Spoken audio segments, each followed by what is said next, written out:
Uma boa tarde a todos, a todas. Vamos entrando na sala, já tem muitos participantes aqui comentando no nosso chat. Estamos no nosso segundo dia do nosso retiro. Então, queremos acolher a todas as pessoas que estão participando. Também já vai entrar na sala a irmã Roberta.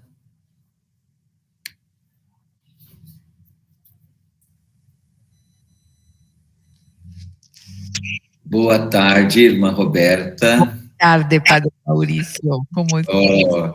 Tudo bem, graças a Deus. Perfeito, gracias. Em Roma, como está o clima? Muy bien. Temperatura va bene? Sí, sí. Sí. Hace frío, pero no mucho.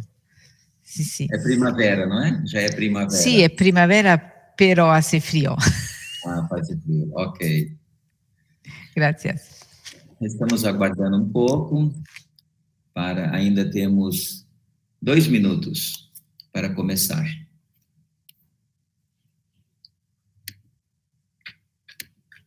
Muito obrigado, irmã Roberta, pelo seu empenho, pela ajuda na plataforma Kudo.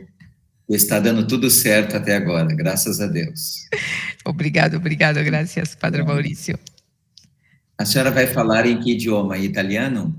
No, francés. No hay italiano, no hay la posibilidad de hablar italiano. Tenemos solo francés, español, inglés y portugués. Voy a hablar en francés. En francés. Ah, hablar en francés, ok. Sí. Ok, Disculpo ótimo. por no hablar en español, pero... No, tranquilo.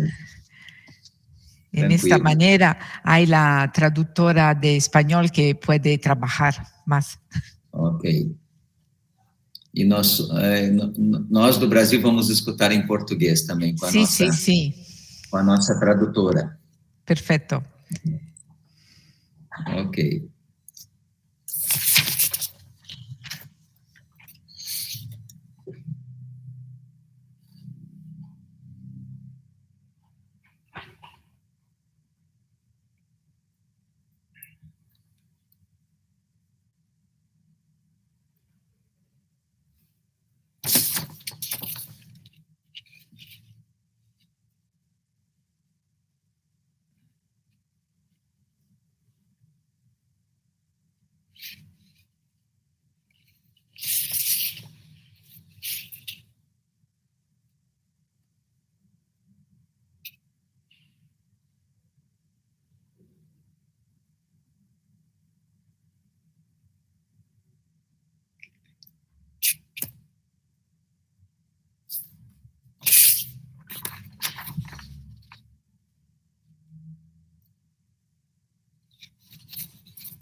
Ok, podemos começando, recordando que hoje nós estamos no nosso segundo dia do nosso retiro quaresmal, nos preparando para a Páscoa, agradecendo muitíssimo a colaboração do Comitê Executivo Internacional das Pontifícias Obras Missionárias, que estão orientando esse retiro, junto com o Cardeal Tagle, os 4 secretários internacionais, e junto com o presidente, o arcebispo Jean Pietro Daltoso. Então, a equipe dos 6 responsáveis internacionais nos dão esta alegria, esta graça, a primeira vez que temos um retiro para toda a América, com a presença, mesmo que virtual, dos nossos responsáveis internacionais.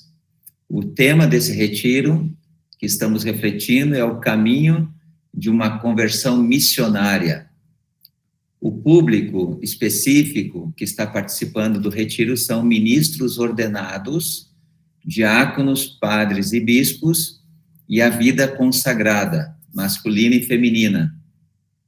Nós temos um total de inscritos de 226 pessoas que foram inscritas nesse retiro, 111 da língua espanhola, 100 da língua portuguesa, 4 do francês e 11 da língua inglesa. E além desses inscritos, também pessoas que estão participando juntos numa sala de conferências, num auditório, as equipes com as direções nacionais da América, e também todas as pessoas que se inscreveram estão, alguns assistindo junto com outras pessoas. Sejamos todos bem-vindos e bem-vindas para essa meditação de hoje, junto com a irmã Roberta Tremarelli. A irmã Roberta é italiana, da congregação, vê se eu falo certo, congregação dos Institutos Servos Missionários do Santíssimo Sacramento. A formação da irmã Roberta é na área de ciências religiosas, com especialidade em catequese missionária na Pontifícia Universidade Urbaniana de Roma, e ela também se formou em economia e comércio em Roma. Nasceu em Roma mesmo, a irmã Roberta. E ela assumiu a Secretaria Internacional da Pontifícia Obra da Santa Infância no dia 1º de outubro de 2017, na festa de Santa Teresinha do Menino Jesus, padroeira da missão. Então, muito bem-vinda, irmã Roberta, conosco, é uma alegria. Padre. Aqui na América, a infância e a adolescência missionária é uma grande força que dá visibilidade às obras pontifícias, às crianças e adolescentes. Muito Muchas obrigado. gracias a todos. Gracias. Com a sua palavra. Voy a hablar en francés.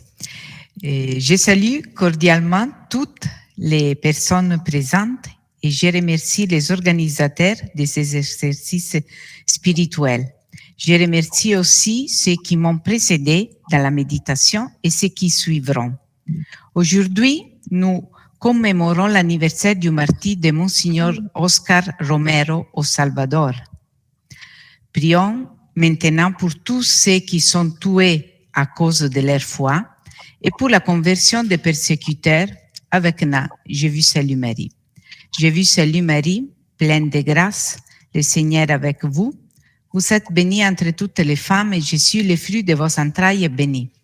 Sainte Marie, Mère de Dieu, priez pour nous pauvres pécheurs, maintenant et à l'heure de notre mort. Amen. Ma méditation sera centrée sur la figure du fondateur de l'œuvre de la Sainte Enfance, Monseigneur Charles de Forbin-Janson, en essayant de mettre en évidence quelques caractéristiques et événements de sa vie qui nous aideront à réfléchir sur les ailes apostoliques et sur notre nature missionnaire qui découle du baptême.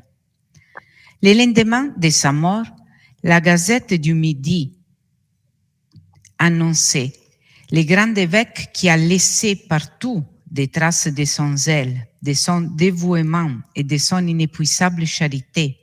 Les prélats qui a rempli la France, l'Orient et même l'Amérique du bruit par son éloquence, l'apôtre invincible qui jusqu'à ce dernier instant n'a cessé de travailler pour le bien de la religion et de l'humanité, n'est plus.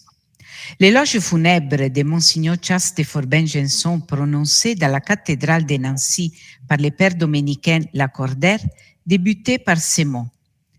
Parmi les hommes que la providence de Dieu a donnés à l'Église de France depuis 40 ans, il en est peu qui aient attiré l'attention de l'ère contemporaine au même degré que Monseigneur Charles de Forbin-Janson, évêque de Nancy et Toul, primat de Lorraine, maintenant retourné à Dieu.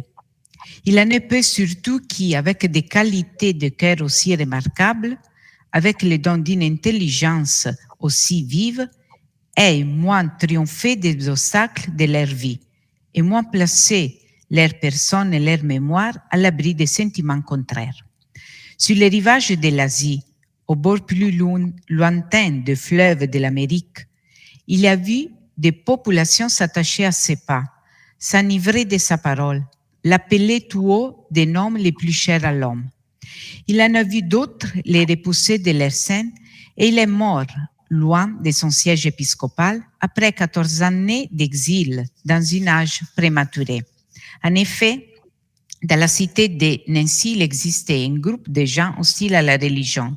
Ils avaient persécuté Monseigneur Charles de Forbin-Janson, leur évêque, jusqu'à l'obliger à l'exil. Charles naquit à Paris dans une famille de la noblesse française le 3 novembre 1785. Quand il avait 5 ans, sa famille se retire en Bavière, Allemagne, à cause de la Révolution française. En 1795, il retourne en France. L'ère de la première communion étant sonnée, Charles s'y prépara avec un soin qu'il ne trouvait jamais assez grand. Dit Lacordaire, Charles s'assit donc pour la première fois à la Sainte Table, en portant dans son cœur et sur son front plusieurs joies ensemble. La joie de la jeunesse, la joie de sa patrie retrouvée, la joie du christianisme renaissant, la joie des anges qui étaient venus le visiter. L'onction de ces jours demeura dans son âme comme une blessure qui ne se ferma plus. En 1809, Charles entre au séminaire Saint-Sulpice. Comme séminariste, Charles de Forbin-Janson se fit presque immédiatement la réputation qu'il a toujours eue depuis. Volonté de faire, unie aux plus douces inclinations de la charité évangélique. Zèle dévorant, aptitude peu commune sur les sciences, cœur d'ange, âme de héros, voué à l'observance stricte de la règle.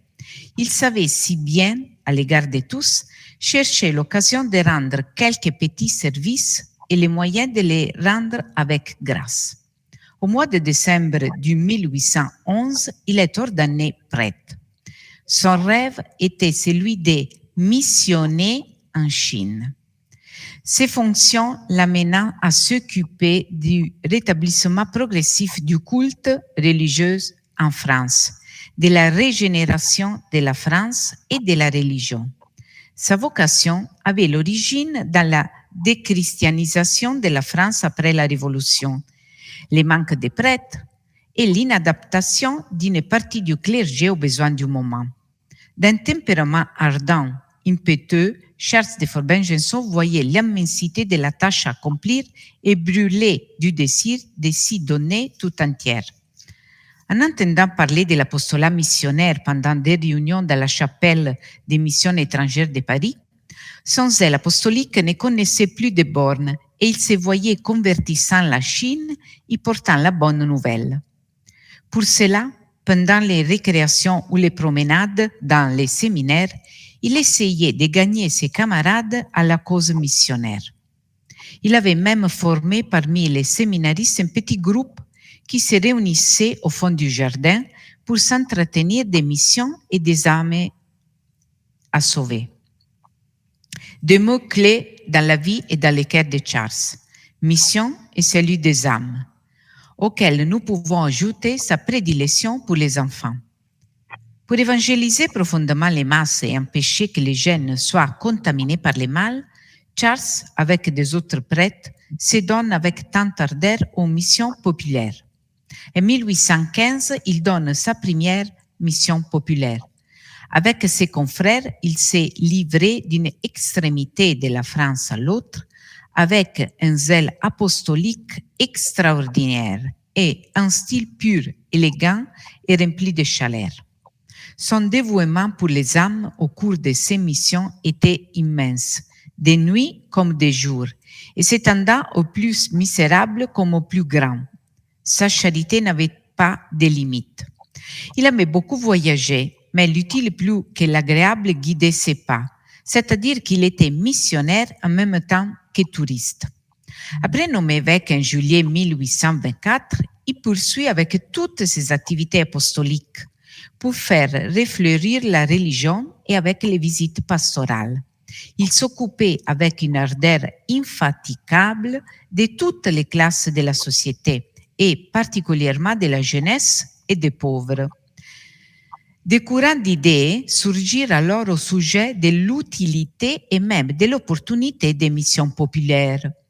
Les bons voyaient en elles une œuvre divine et providentielle, répondant aux besoins et aux aspirations de la masse du peuple. Les autres ne voyaient dans les hommes à la parole inspirée par l'Esprit Saint qu'une bande de saltimbanques, menant joyeuse vie aux dépenses de la crédulité publique. Monseigneur Charles de Forbin-Janson pensait différent. Et quelqu'un demandait, mais en France, pays si catholique, pourquoi cet apparat de sermons, de processions, de plantations de croix, de calvaires? Est-ce que le peuple français n'a pas besoin d'être éveillé de temps à autre de leur torpeur qui se glisse insensiblement dans son sein, même dans les âmes les plus fortement trempées? L'homme est ainsi fait qu'il ne peut se soutenir longtemps dans les hauteurs de la vie de grâce. Il fait des chutes, il tombe, il se relève, il retombe et souvent il finit par s'endormir dans une coupable indifférence ou par devenir l'esclave d'une routine déplorable.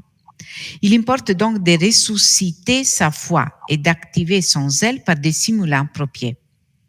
Les temps des missions populaires, disait après 10 ans d'expérience Monseigneur de Forbin-Janson devenu évêque, renferment ainsi attrayant mélange de convictions pour l'esprit, de douces émotions pour le cœur, un cours si complète d'instruction, de conférences, d'exhortations sur la matière les plus hautes et les plus familières, ainsi parfait ensemble de pieux, cantiques, de cérémonies et plein d'onction et d'une majesté toute divine. Enfin, il disait, un tel enchaînement de doctrines vives et pressantes que toutes ces vérités déjà connues n'étant plus offertes d'une manière isolée, mais réunies et concentrées comme les rayons du soleil au foyer d'un verre ardent. L'entendement et la volonté se trouvent également pénétrés de la lumière et de chaleur. La lumière de Christ et la chaleur de l'Évangile. Et qu'alors toute résistance devient comme impossible, de telle sorte qu'on peut dire avec confiance que les faibles mérites de l'exactitude des exercices de la mission emportent tout avec lui, que cette fidélité suffit pour le triomphe de la grâce. Entraîné d'abord par son zèle brûlant à se faire humble missionnaire dédié, l'abbé de Janson dut cependant se charger de l'administration du diocèse de Nancy, en restant toujours missionnaire, tant il désirait donner des âmes au ciel. C'est ainsi que, poussé par une vocation spéciale, il aurait voulu évangéliser les peuples infidèles. C'est que les apôtres de tous les temps, inspirés et guidés par un souffle d'anneau, ne se laissent s'arrêter par aucune des contradictions qui sont l'apanage des œuvres de l'humanité. Il était connu comme l'évêque missionnaire pour les missions populaires, les retraites et ses œuvres de charité. Pour cela, il fut appelé à aller faire du bien aussi en Amérique, de 1839 à 1840, où il prêcha dans plusieurs lieux en répandant avec profusion la parole de Dieu. Aux États-Unis, il a été transporté d'une ville à l'autre, à lui permettant d'ouvrir des horizons nouveaux à son sublime apostolat. En Canada, Monseigneur de Forbin-Janson mit au service des évêques toutes les ressources dont il pouvait disposer, sa bourse, son éloquence et son dévouement. Cet évêque ne reculait devant aucun travail. Il s'est délassé au confessionnal des fatigues de la prédication. Pas une minute n'était perdue et souvent il passait des nuits entières en des travaux urgents entremêlés de la récitation de son bréviaire. Partout il donna toute la mesure de son zèle apostolique.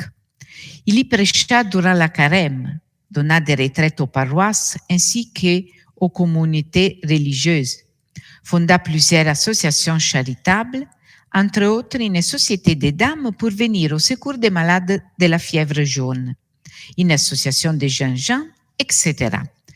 Il appelle la croix l'étendard de Jésus-Christ. Et il disait, n'est-ce pas avec la croix que les apôtres ont amené l'univers à la connaissance du vrai Dieu et à la morale pure de l'Évangile? N'est-ce pas la croix à la main que de généreux missionnaires sont venus déposer la semence du christianisme? Même aussi pendant les périodes de retraite, qu'il prêchait aussi 2 fois et même 3 fois par jour. Entre-temps, il entendait les confessions, se prêtait avec la meilleure grâce du monde aux entrevues, que sollicitaient les malades, les infirmes, les nécessiteux, les âmes troublées par des peines spirituelles. Les ailes missionnaires ne se contentaient pas d'évangéliser les foules qui encombraient les nefs de la cathédrale. Souvent, on les vit franchir les portes des couvents, des hôpitaux, des prisons, où tous, laïcs, religieux ou religieuses, l'accueillaient comme l'envoyé de la Providence. L'évêque se prêtait de bonne grâce à ces démonstrations touchantes. Il consolait les uns, conciliait les autres, répondant de son mieux à tous les infortunés. Ces paroles étaient ordinairement accompagnées d'un petit cadeau. C'étaient des images, des médailles et des chapelets. Personne ne se retirait les mains vides. Le père l'abbé qui l'accompagnait pendant ses missions au Canada et aux États-Unis déclarait: à ces fatigues de l'apôtre, ajoutons la visite des malades. Il en venait des cinquantaines chaque jour, implorant sa bénédiction et ses prières. Pour ses chers membres de l'Église, il disait chaque matin la messe et me faisait réciter un cher 5 Notre Père et 5 Je vous salue Marie pour ceux qu'il avait sollicité de prier en leur faveur. Un jour, le grand prédicateur avait pris pour texte de son sermon ce verset bien connu qui a servi de thème de si nombreux développements. Que sert à l'homme de gagner l'univers s'il vient à perdre son âme? De cette sentence impérissable, il déduit l'excellence et l'importance de l'âme. De cette vérité découle la notion de la nature humaine et de sa conviction pratique dérive notre bonheur. C'est là une de ces vérités mères pleines de conséquences. L'orateur la dissèque pour étudier l'homme et sa fin. L'homme est matière-esprit, dit-il. D'un côté, substance périssable, mortelle. De l'autre, substance immatérielle, immortelle. Ces deux substances sont l'homme, c'est moi qui pense et réfléchis. Elles ne font qu'un seul être. Qui l'a formé? Dieu. Il disait, je ne m'arrêtais pas à vous prouver l'existence de cet être suprême, source de tous les êtres. Vous n'êtes pas du nombre de ceux qui ont porté la folie jusqu'à douter de l'être essentiellement nécessaire. Mais en créant tous les êtres qui composent ce vaste univers, quel a été le but, le motif que Dieu s'est proposé? Point d'autre que sa propre gloire. Cependant, comment cet être inanimé ou privé de raison pourront-ils glorifier Dieu puisqu'ils n'ont point d'intelligence? Il faut qu'ils s'empruntent la voix de l'homme, seule créature raisonnable dans cet univers. Oui, l'homme est comme le souverain pontife chargé de rapporter à Dieu les hommages de tous ces êtres incapables de les louer par eux-mêmes. S'il en est ainsi le cœur de cet être, seule intelligence, pourrait-il ne pas rapporter à Dieu cette belle faculté dont il est doué? Pourrait-il chercher ailleurs qu'en Dieu la félicité, le bonheur? Et où pourrait-il trouver ce bonheur? Serait-ce dans l'acquérir? Serait-ce dans la possession des richesses et des grandeurs que le cœur de l'homme pourrait trouver son bonheur? Mais la possession même de ces grandeurs et de ces richesses n'est pas pour la généralité des hommes. Combien peu parviennent à la possession des déshonneurs et pour en faire un grand, combien de petits ne parviennent pas à l'entourer? Le corps de l'homme penserait-il trouver son bonheur dans la jouissance? Mais ce plaisir même ne laisse-t-il pas dans l'âme de celui qui s'y livre un fond d'inquiétude et de remords? Ce n'est donc qu'en Dieu qu'il peut trouver sa félicité. C'est donc par Dieu qu'il a été créé. Dieu seul peut le remplir. Tout autre objet que vous jeteriez dans ce gouffre ne ferait que le creuser davantage. Il affirmait. Monseigneur Charles de Forbin-Janson s'est profité de toutes les circonstances locales et personnelles pour parler de Dieu, de la foi, de l'éternité et de la salut des âmes. Lors des retraites, il parle de ses pèlerinages à Rome et à Jérusalem. Et il a la capacité de faire une charmante excursion à son auditoire, qui aimait entendre parler des souffrances de l'homme-dieu par un prédicateur qui avait eu la consolation de visiter lui-même le lieu saint où les grands mystères de Jésus-Christ s'étaient accomplis. À l'époque de Monseigneur Charles de Forbin-Janson, la mission signifiait principalement la Chine. Mais la Chine n'était qu'un lointain mirage. Partir signifiait ne plus retrouver l'atmosphère de la maison. La mission n'est pas de la propagande. L'Église a toujours exigé que les héros, les annonciateurs de la parole, soient des personnes intérieures, mortifiées, pleines de Dieu et de charité. Pour éclairer les ténèbres de l'humanité, une lampe ne suffit pas s'il n'y a pas d'huile.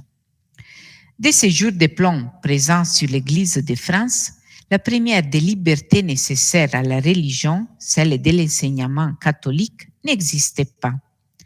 En même temps, l'évêque de Forbin-Janson, évêque de Grand Cœur et grand prêcheur, se voit éloigné de son diocèse et enchaîné dans son apostolat. Mais cette inaction devient bientôt féconde en lui donnant une lumière inattendue. L'évêque était à la disposition de cette lumière de l'Esprit Saint. À côté des prêtres et des auxiliaires laïcs associés à l'œuvre de la propagation de la foi, il lui semblait qu'il y avait de la place pour une troupe d'un caractère spécial. Le petit David devait reprendre sa fronde. Les chrétiens doivent être apôtres dès le berceau, il disait. La même passion sainte qui l'avait saisi tout jeune et l'avait entraîné à porter sa parole, ardente et fière, était demeurée en lui plus vive, plus ardente que jamais. La flamme qui le dévorait ne pouvait être contenue.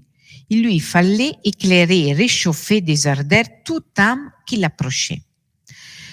Tout le long de la route, à Paris, en France, en Angleterre, où il allait, notre évêque était comme les disciples d'Emmaüs, le cœur tout brûlant des conversations qu'il avait eues à Lyon avec Pauline Jaricot et à Paris avec un missionnaire lazariste, frère du missionnaire mort martyr en Chine le 11 septembre 1840 et qui deviendra le patron de la Sainte Enfance, Saint Jean-Gabriel Perboïr.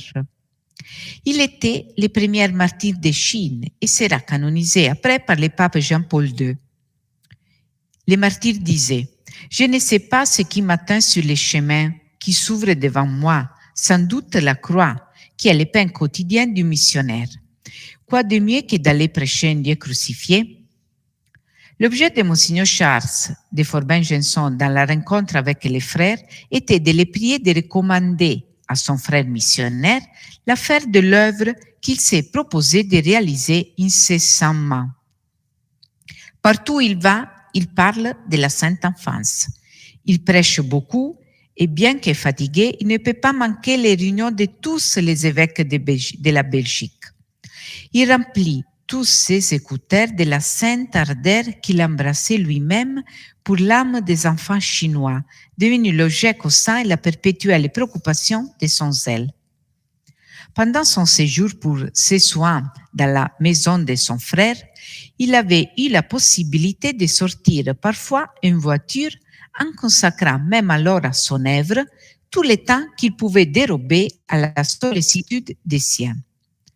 Même pendant sa maladie en 1844, il était toujours fécond en ressources et en inventions.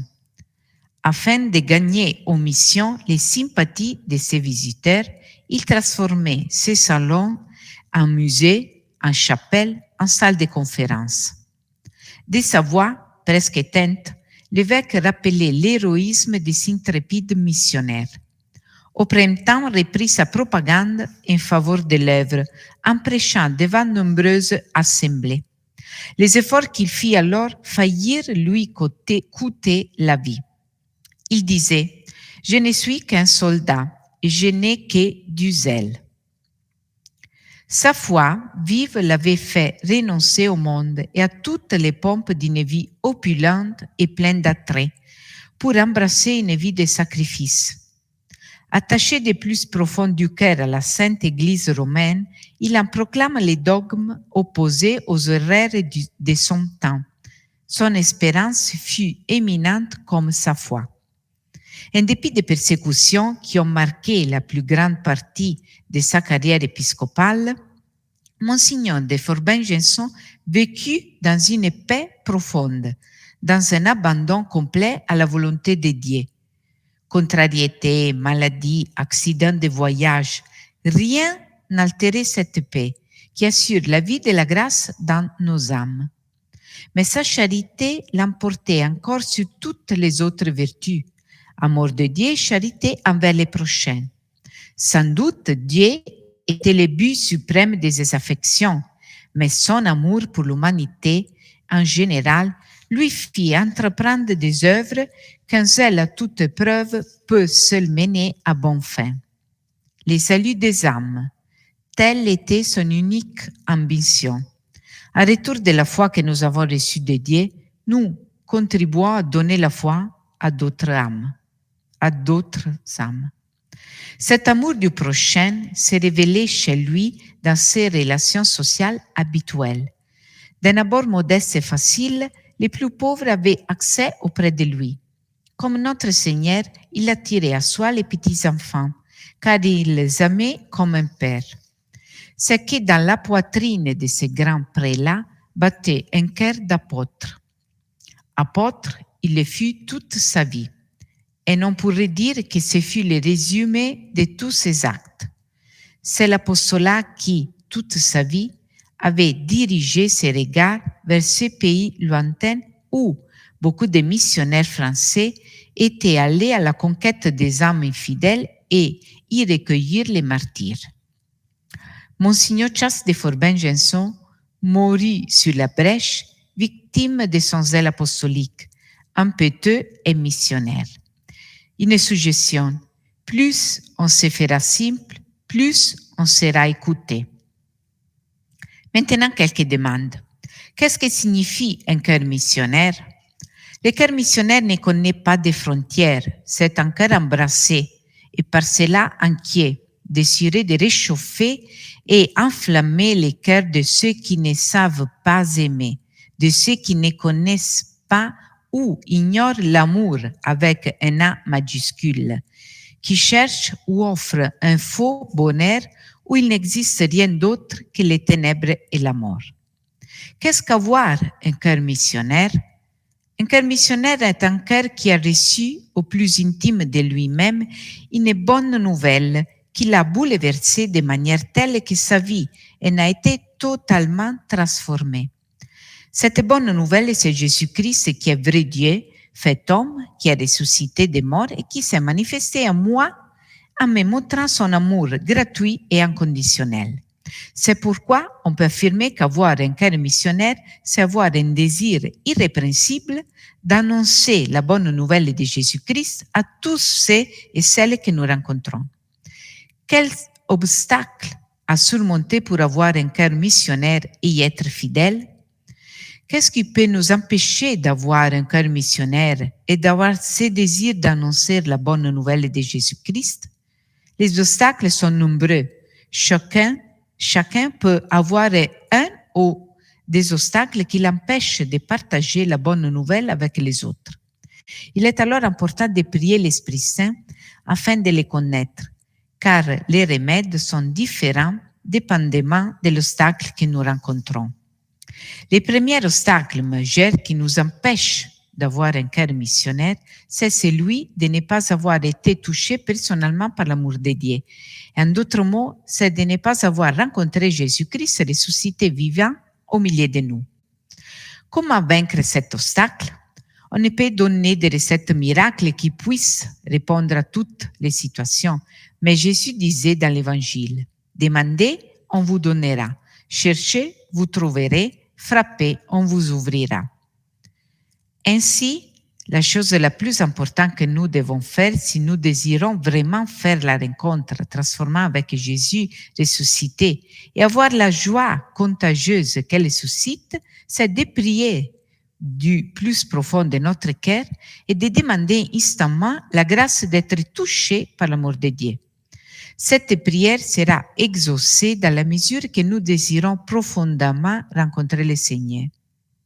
En observant la situation actuelle des sociétés, guerre, inversion des valeurs, corruption, violence, mensonge, massacre d'innocents, misère, nous constatons que la création attend avec impatience la révélation des fils de Dieu, qu'elle gémit dans des douleurs d'enfantement, attendant d'être libérée de l'esclavage et de la corruption, comme disait Saint Paul dans sa lettre romaine. L'annonce de l'Évangile est la communication qui transforme la vie, donne l'espérance, ouvre de part en part les portes obscures du temps et illumine l'avenir de l'humanité et de l'univers. Spes Salvi numéro 2. En observant le monde autour de nous, nous percevons qu'il est l'heure de partir, comme les deux disciples d'Emmaüs, qui en reconnaissant le Seigneur, partirent immédiatement et ont été annoncés ce qu'ils avaient vu et entendu. La mission est une des formes d'amener le salut de Dieu au monde, à chaque homme, à chaque femme, à chaque enfant. Chaque missionnaire qui vit avec joie la difficile mais en même temps gratifiante tâche de témoigner l'Évangile et de servir les hommes est comme un bras de l'Église qui atteint, embrasse, protège, aime ses fils. Avec le don de l'Esprit Saint à la Pentecôte, l'Église est partie en mission. Et c'est par les pouvoirs de ce même esprit qu'elle réalise différents apostolats dans toutes les parties du monde, promouvant la charité, suscitant l'espérance, donnant les bases nécessaires pour soutenir la foi. Il existe donc une relation étroite entre la célébration de l'Eucharistie et l'annonce du Christ. Entrer en communion avec lui dans les banquets de la Pâque signifie en même temps devenir missionnaire de l'événement qu'un tel rite actualise. Dans certains sens, cela signifie les rendre contemporains de toutes les époques, jusqu'à ceux qui reviennent. Sa première communion a marqué l'âme de notre évêque Charles de Forbin-Janson pour toute sa vie. Et pour nous, la mission est une question d'amour, car c'est la charité du Christ qui nous pousse. C'est Dieu qui, dans son amour infini, nous envoie en mission, nous invitant en premier lieu à boire de la source première originelle qu'est Jésus-Christ, dont du cœur transpercé jaillit l'amour de Dieu. Dans cette source pure, nous rencontrons la compassion, la miséricorde, la patience, la disponibilité, la joie, l'accueil, l'attention, l'intérêt pour la vie et pour les problèmes des personnes. Nous rencontrons l'essence de toutes laissées poursuivre le Christ pauvre, chaste et obéissant. Chaque baptisé est missionnaire, est appelé à la mission, et nous ne pouvons pas nous reposer tranquillement tant que Jésus-Christ est inconnu d'une grande partie de l'humanité. C'est la même préoccupation de l'évêque Monseigneur Charles de Forbin-Janson. Ne pas connaître Jésus-Christ, ce n'est pas connaître le vrai bonheur et l'essence complète de la propre vie. L'amour du Christ doit brûler dans nos cœurs. Le cœur du missionnaire ne connaît pas de frontières et, à travers la prière, il est en mission dans ce lieu où, malheureusement, l'Évangile ne peut pas être annoncé, où est interdite l'activité missionnaire de l'Église, où nos pieds ne peuvent pas encore marcher. Monseigneur Charles de Forbin-Janson, l'évêque missionnaire, affirmait que Dieu soit 1000 fois béni pour avoir daigné me faire l'instrument de ses miséricordes envers un si grand nombre de pauvres âmes délaissées au milieu des déserts. Le Seigneur a permis, selon sa bonté accoutumée, que chacune de mes journées fût utile à sa gloire, au salut de quelqu'un. Je vous remercie de votre écoute et je vous souhaite une bonne continuation du carême. Merci beaucoup. Obrigado, Padre.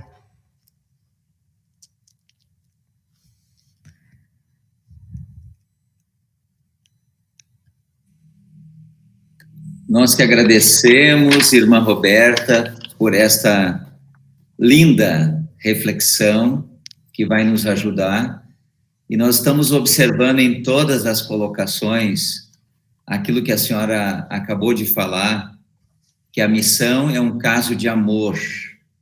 Nós estamos entrando em contato com corações apaixonados, corações cheios de ardor, cheios de paixão missionária, né? Vimos o testemunho de São Paulo Apóstolo, o testemunho do Paulo Mana, do Beato Paulo Mana, de Jana Bigard, agora do Bispo Charles de Forban Johnson, todos corações inflamados, corações apaixonados que não tinham mais fronteiras, não se limitava à missão mais só local, mas à missão universal. E hoje pela manhã, irmã Roberta, nós escutamos aqui no Brasil o testemunho também da irmã Ana Maria Fornaziero. A irmã, conhece a irmã Ana Maria Fornaziero? Il nome. Não de persona, não em persona, però il nome. É uma religiosa do PIME, e ela estava na fundação das Pontifícias Obras Missionárias no Brasil, em 1978, com o padre Gaetano Maiello, que é um padre italiano do PIME, foi ele que fundou aqui as obras, em 1978. E hoje, pela manhã, a gente conversava justamente isso, que o coração inflamado, apaixonado por Jesus, pelo Evangelho, criou uma mentalidade e ajudou muito na animação missionária da nossa igreja. Uhum. Esses corações apaixonados. Aqui a gente fala uma frase que aprendemos num congresso missionário em 2017, da irmã Maria Inês, a presidente da Conferência dos Religiosos do Brasil. Ela dizia: se o coração não arde, os pés não andam. Sim. É verdade, Padre Maurício. Isso. Todo então, empieza no coração. Tudo começa nessa vida interior. E a gente vê no seu testemunho também, irmã Roberta, esse coração apaixonado, um coração disponível, aberto à missão adjente. Então, nós agradecemos muito o seu testemunho. Graças a vocês. E ter esse coração missionário significa ter esse coração sem fronteiras, com o desejo de anunciar a boa notícia do Evangelho. Muitas graças. A senhora é sempre muito bem-vinda aqui na América, nos países da América, aqui no Brasil, se Deus quiser, em qualquer país da América, é sempre muito bem-vinda, não só virtualmente, mas, quem sabe, presencialmente, quando assim for possível. Muitas graças, esperamos. Esperamos, né? Muito pronto. Nós continuamos o nosso retiro, o terceiro dia do nosso retiro, nós com a meditação do secretário-geral da Pontifícia Obra da Propagação da Fé, que vai nos colocar a vocação missionária de Paulina Jaricó, a fundadora da obra Propagação da Fé. Então, nos encontramos às 9h do horário de Brasília, para essa meditação com o Padre Tadeusz Novak, que vai nos ajudar nesta meditação. Muitíssimo obrigado à participação de todos, que Deus continue abençoando, e uma boa continuidade do retiro. Abraço. Muitas graças. Graças a todos. Obrigado, Padre. De nada, um grande abraço. Arrivederci.